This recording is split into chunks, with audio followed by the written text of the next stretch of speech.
బయటకు వచ్చి మన హక్కులు మన విలువలు తెలుసుకోగలిగి దాన్ని ధైర్యంగా పోరాటం చేయాలని నేను కోరుతున్నాను. ప్రతి ఒక్క ఆడ మనిషి తన బిడ్డల్ని ఎలా చదివించుకోవాలని ఆలోచించాలి. కుటుంబంలో మగబిడ్డ ఆడబిడ్డ ఉంటే మనం మగవారినే ఎక్కువ ప్రోత్సహిస్తున్నాం. అలా కాకుండా ఆడవారిని కూడా మనం ప్రోత్సహించి ఉన్నత విద్యను చదివించాలని నేను అనుకుంటున్నాను. ఆడవారు మామూలుగా కుటుంబానికే కాకుండా బయట ఆర్థికంగాను సాంస్కృతికంగాను రాజకీయంగా కూడా ఆడవారు ఎదిగి ఉన్నారు. అది మనం తెలుసుకోవాలి. ప్రతి ఒక్క మహిళ తన విలువలని తన శక్తిని తెలుసుకొని బయటకు వచ్చి ధైర్యంగా మాట్లాడాలని నేను కోరుతున్నాను.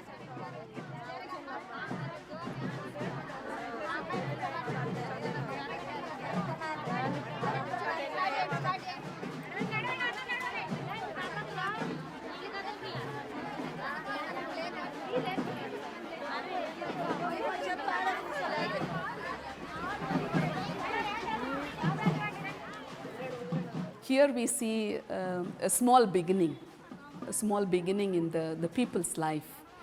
And I think this small beginning is going to be going to bring great change in their life and also a greater impact in the society. Because this is a witness that people are giving.